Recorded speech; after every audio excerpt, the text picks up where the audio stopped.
Hey, what's up everyone? Welcome to another episode of Sarcastic Days. The sun is in the sky, but I refuse to smile. Baby, still darkness. Right now we've been really busy. We've been working on Once Upon a Time in America, trying to get it done.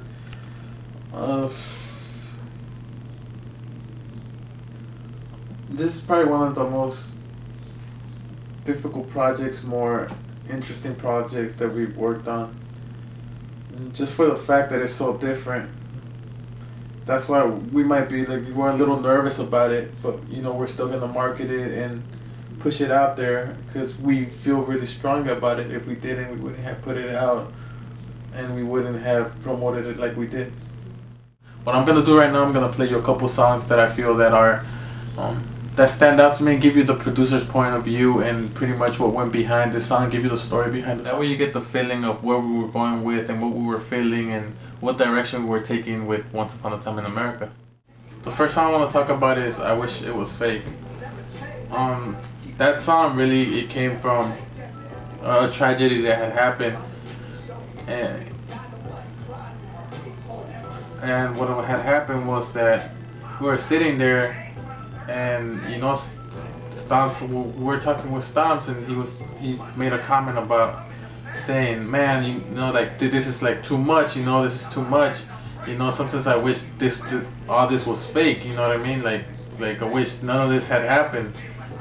And so right there and then, me and Fame just clicked, and we're like, you know what, let's use that for an idea, let's run with it, with the feelings that you're feeling at the moment, and let's do this track. So we came up with this dope beat, and we just worked with that feeling, and it just came out with one of those songs that you just kind of sit back and listen, and if you're really listening to the lyrics and you're listening to everything how it was delivered, you would understand and you'd feel what he was feeling and what he was thinking and what he was going through at the moment. The next song is, I think it's Get Caught Up. Sorry if I got the names mixed up a little, but it's something caught up. Get Caught Up or Caught Up. It's one of those. And for this song, this is probably one of the fun songs that I came through. I was actually sitting on this beat for a while, and a lot of rappers had came through the studio, and everybody really dug it, and a few rappers even took it with them, but nobody really wrote anything to it. They said it was kind of hard to write to. But a Stomper, as always, he'll come in and he's like, yo, that's hard, and he took it with him, and then when he came to the studio, he's like, I got bad news coming. Now we never really knew of Bad News. I mean, we had heard of him, but we hadn't really listened to his music much. And I gotta tell you, that's one stand-up guy, and he came in and wrote the hook and did his verse, and he just knocked it out. The aggression to it. I mean, I listen to this song in the mornings, and I'll be riding on the freeway, and I'll be doing 85, 90, because it just has that aggression to it. And that was probably one of the funnest nights. We were clowning all night. Bad News' brother came through, and we were just all clowning, smoking, drinking. It was just an all good situation, and we just came out with this one of these great songs. That really makes me proud. Like, wow, it's different again because we kept doing different beats, and they just knocked it out, and they made a real solid track. Another thing we have, this is something new that we did for this album, and we're probably gonna start doing for the albums that are fully coordinated and produced by us.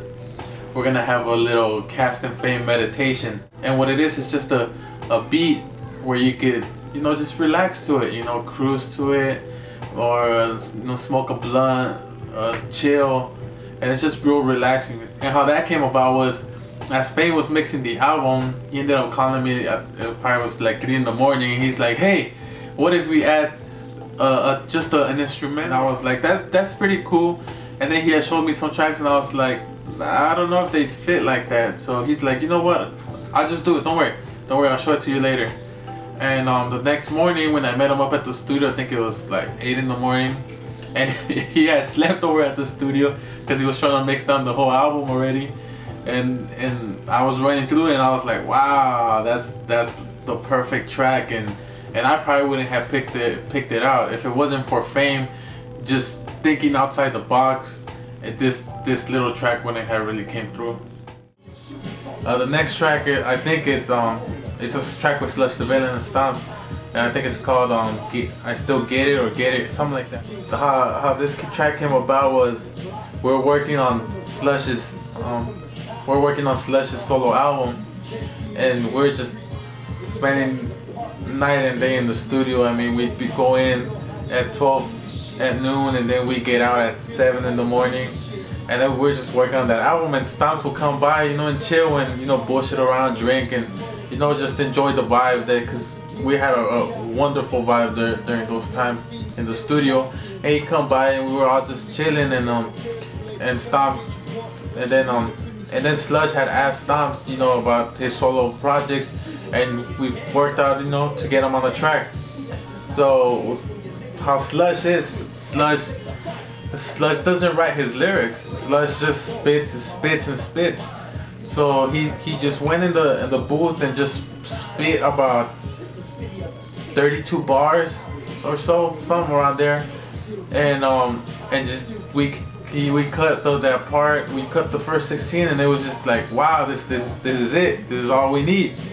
And we came out with this track, and we've just been sitting there with it for a minute, and it's finally good to finally release it, because it just really brings us back to that vibe, how the studio was so live then, and people would just come by, and we have food, beer, smoking, women, everything. It was just nuts. So Once Upon a Time in America, that's a few stories. I think just about every song has a story to it. It wasn't like, here's a beat, right, and he come in, and here's another song. Everything really, it happened for a reason. Everything had its purpose, and it's a way different project than what Chicano rap is really was expecting, or is expecting. And I think a lot of people are gonna be mad about that, because they're gonna be mad at us. They're gonna say, Stomps, why did you go with Kast and Fame? They're gonna be mad at Kast and Fame for that. And the reason why is because they're gonna say the beats are so different. They're not gangster. But I think we're pushing a new era of Chicano rap, a new version of Chicano rap. I don't know how many times you want to hear a rapper rap over a beat that sounds like from the 1990s. It has no soul to it. It has the tracks have no soul to it, and we wanted to push the limits for Once Upon a Time in America. Even the name is it's like movie like, because we wanted this album to be beyond just an album. We wanted visuals, we wanted everything, and we wanted to be bigger than life. And I think we really achieved that. And if you don't like it, then you weren't prepared for this. You're not prepared mentally for this. This is for the people who love Chicano rap but are ready to move into a better era of Chicano rap. So if you don't like it, if you feel like it's whack, it's because you're not ready right here for it. So maybe in a year or so, maybe you won't never get a feel of this album. But I think that the people that are ready for it are really gonna enjoy it, and are really gonna follow Stomps even more than they already did, just for the fact that it's different, and it's pushing the boundaries of what Chicano rap is.